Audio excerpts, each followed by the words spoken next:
You are so beautiful to me. You are so beautiful to me. Can't you see? You're everything I hoped for. You're everything I need. You are so beautiful to me. Hello, beautiful. Welcome to video number 3 in the You Are So Beautiful course. So I recently started singing because I love love songs, and when I sing them to myself, I feel beautiful. So I hope my singing to you helps you feel a little more beautiful. So now, today, when you think about your life and your dreams, what do you want? Really want?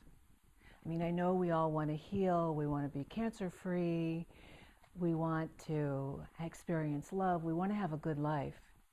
The question is, what does it really mean to live your best life? What is it to know that you are loved, to be beautiful, to be desirable, to have a satisfying love and intimate life? What is all of that to you? It all begins with you and your relationship with yourself, and I think you know that because we've been working on some very deep inner things. And last time, you dismantled that wall. And you may have done that meditation more than once.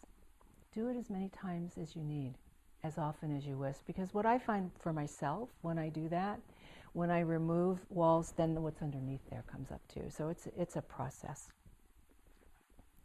So, as I said, it all begins with your relationship with yourself, and that's why we've been focusing on your mind and your beliefs and your connection to the superconscious and to your higher self. Because the mind, you've heard of body-mind medicine, the mind is the superior aspect of everything. The mind is what governs our experiences, our feelings, how our bodies function.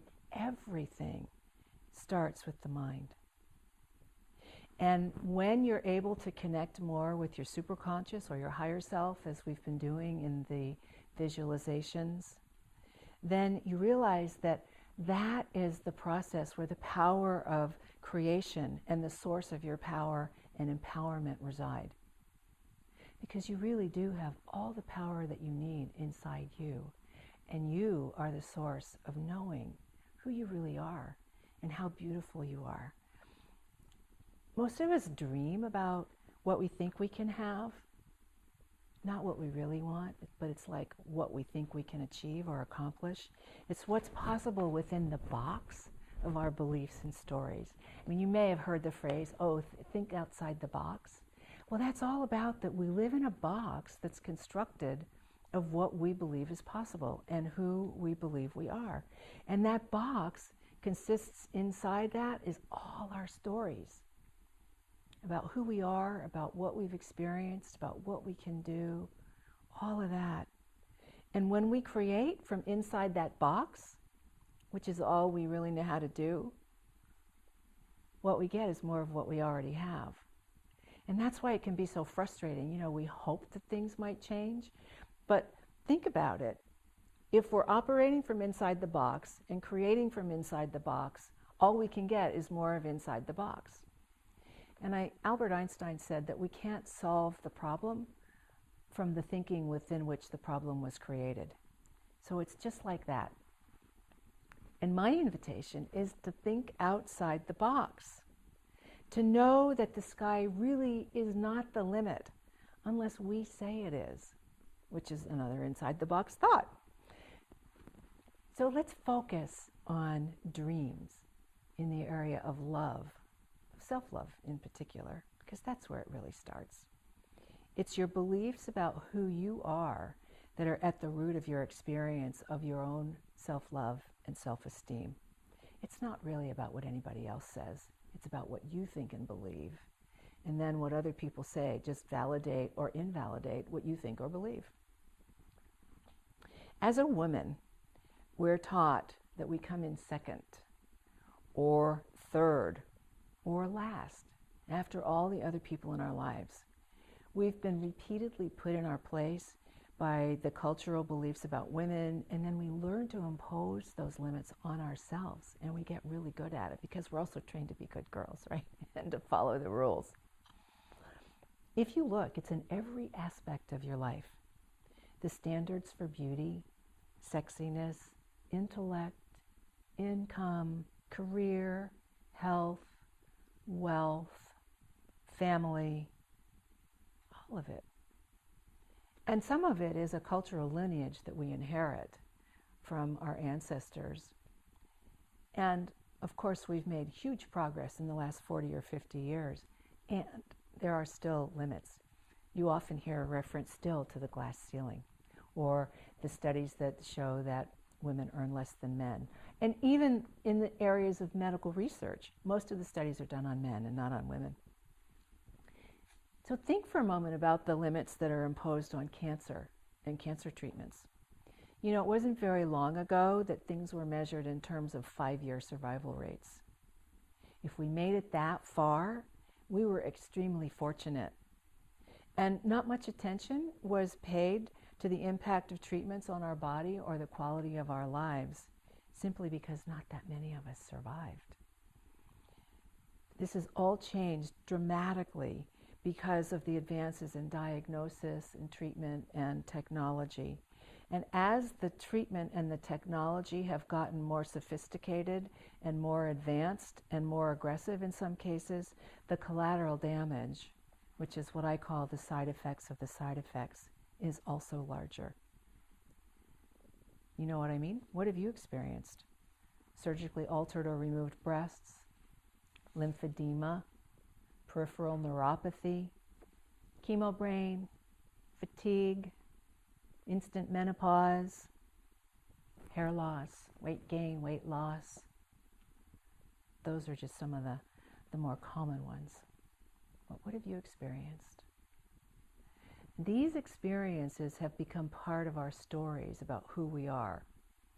And part of that comes from what we're told and not told by our healthcare providers. Now, I'm not intending to be disrespectful of healthcare providers because they saved our lives. Thank goodness we're here. And their training is in treating the disease and in statistical information. They are highly trained and skilled technicians, and we need them.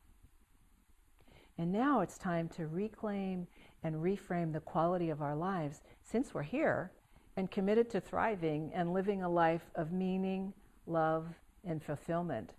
That phrase I used in the first video about living our best life for as long as we can. We know that life is precious, so let's get busy living. It's all about the quality of our life now. And it's precious, and we get to define what that is. Today, let's dream beyond the limits of those boxes that we all have created. What do you really want in your life? Especially as a woman who loves, who deserves love, a beautiful woman, a desirable woman who deserves a great life filled with love, intimacy, inspiration, and adventure.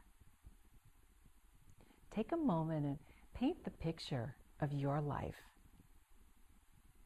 Where are you? Who are you with? What are you doing? What do you look like? How much energy do you have? Who do you love? Who loves you? Are you happy, fulfilled, living your best life, your one wild and precious life? What is your wild and precious life? Where does the light shine? And where are the visions and the inspiration? Are you laughing, loving, living fully? What does that look like to you? Let yourself go with this, outside whatever limits your thoughts might want. If you could have your most fulfilling life, what would it be? If you knew how beautiful you are, how desirable you are, how empowered, how sexy, how gorgeous you are, how radiant your being is, what would that feel like? What does it feel like to live a wild and precious life? Do you want to know more than just thinking about it? I want to give you a very powerful tool that you can use again and again and again in these areas that we're talking about in this course and in any area of your life. And it's called your personal workshop. So I'm going to let you discover your workshop through a visualization. So sit comfortably with your back supported, nice and erect, awake. Gently close your eyes and take a few nice deep breaths. Long, slow inhalation to a count of 7. And then suspend the breath for as long as feels comfortable. And then a long, slow exhalation again to the count of 7. And as you exhale, feel your body emptying completely. Another long, slow inhalation to a count of 7. Suspend the breath again. And then another long, slow exhalation. And feel your brain quieting and settling. Feel your body relaxing with each of these deep breaths. And now another long, slow inhalation to a count of 7. And again, suspend the breath. A little longer, and then a nice, slow, long exhalation. Feeling that calmness wash over you. All right. Now, if your eyes are still open, gently allow your eyes to close. And now find yourself walking in a place that's really beautiful to you. Someplace in nature. And notice where you are. Walking down a path that you've been down before. You know the way here. Maybe it's been a while since you've been down this path, but you know. And as you walk down the path, you begin to remember, oh, yes, I know where I'm going. I'm going to my workshop. And then you come around a little bend, and there ahead of you is a clearing. And notice what's in the clearing, because this is the exterior structure of your workshop. Is it a plant? Is it a tree house? Is it a building? Is it a tent? What is it? Is it a cave? What does your personal workshop space look like? The place where you go to create, to learn, to be the source of what's going to happen in your life. So see how big it is. So you want it to be large enough that you have room to create in there, but not so large that it feels cavernous. So notice that it's just the right size for you, and that as you go along, you can alter the size of it if you like. Notice if it has windows, if it has fabric, what's covering it on the outside. And then you find the door. You walk up, and there's the doorway in, the entrance point.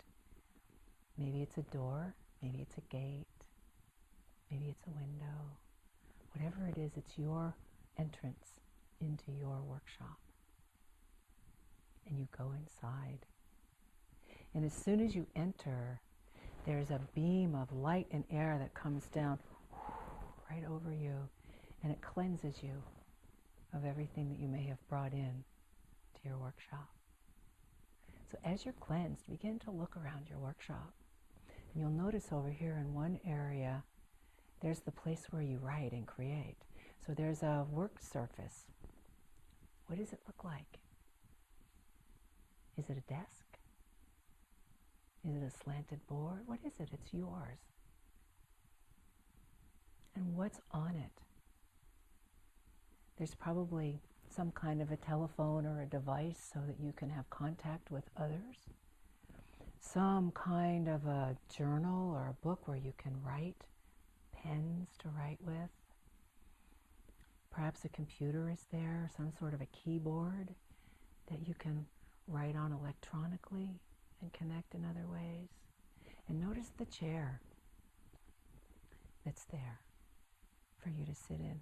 And notice that in one of the arms of the chair, there's a little control panel. Take a look at that control panel and see that there are some knobs and some buttons, some switches on there. Notice what's there. So that's one of your work areas where you can sit and write and make plans. And then you look around and there's a meditation area, a place where you go to connect, to quiet your mind, to receive inspiration that may come to you in that form. And then off over here, there's another room.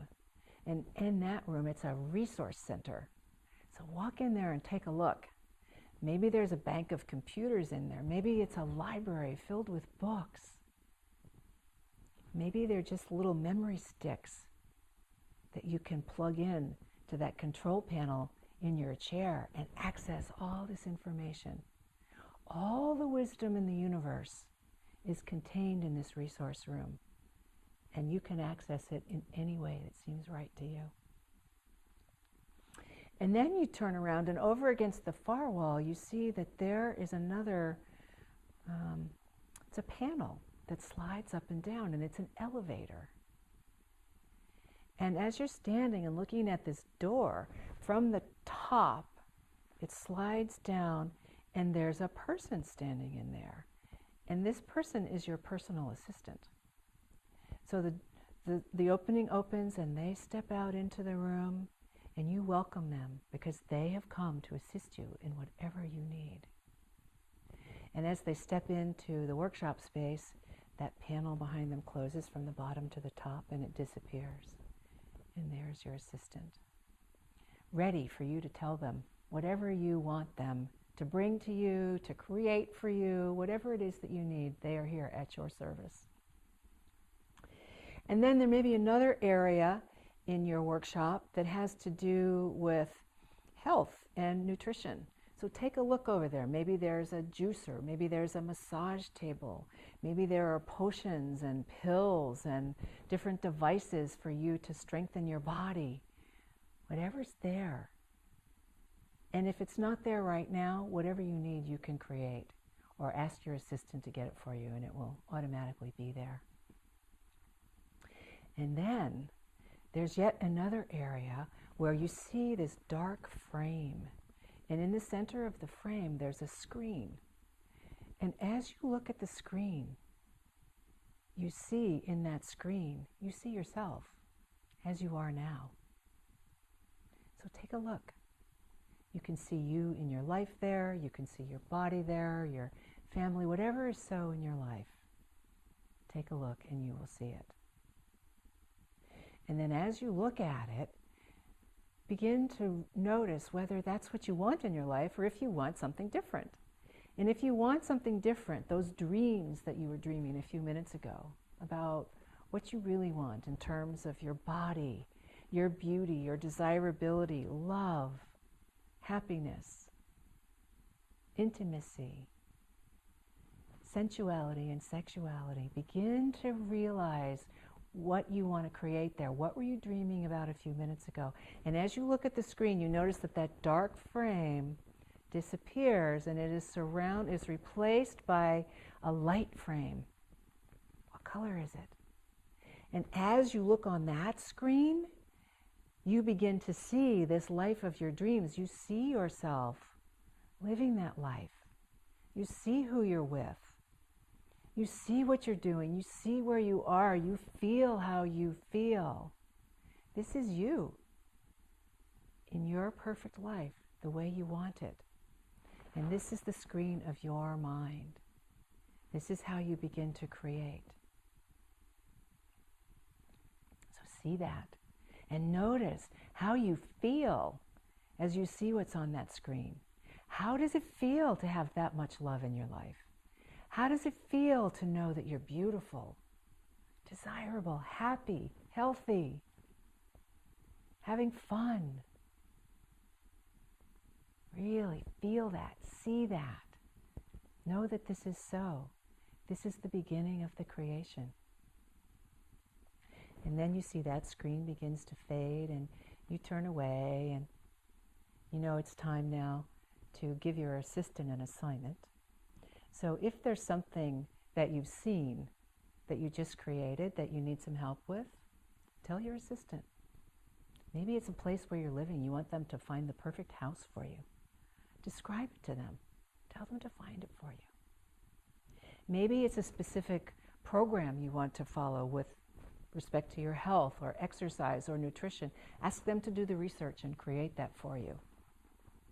So they go into the resource center to gather all those resources, and now it's time for you to leave your workshop for now. So back to the door where you came in, or whatever that opening was. You stand there, it opens, you pass through it, it closes behind you, and there's another vapor that comes and cleanses you. And now you walk away from your workshop, knowing absolutely that this is your creative space to go, and you can come here anytime and create whatever you want. And then things will begin to appear in your life. The opportunities to support those creations, people, circumstances, you name it. Things are going to start to show up in your life. And so then it becomes a question of you keeping your eyes open, your ears open, your heart open, so that you can recognize these opportunities. Because this all exists outside that box that you've been living in. So use the workshop, enjoy the workshop, and now find yourself walking back down that path that you came into your workshop area on, back until you find yourself sitting here in your chair with your body supported by the chair. Become aware of your breath. Take a nice deep breath. And when you're ready, gently allow your eyes to open. So welcome to your workshop. Have fun creating. And until next time, you are so beautiful.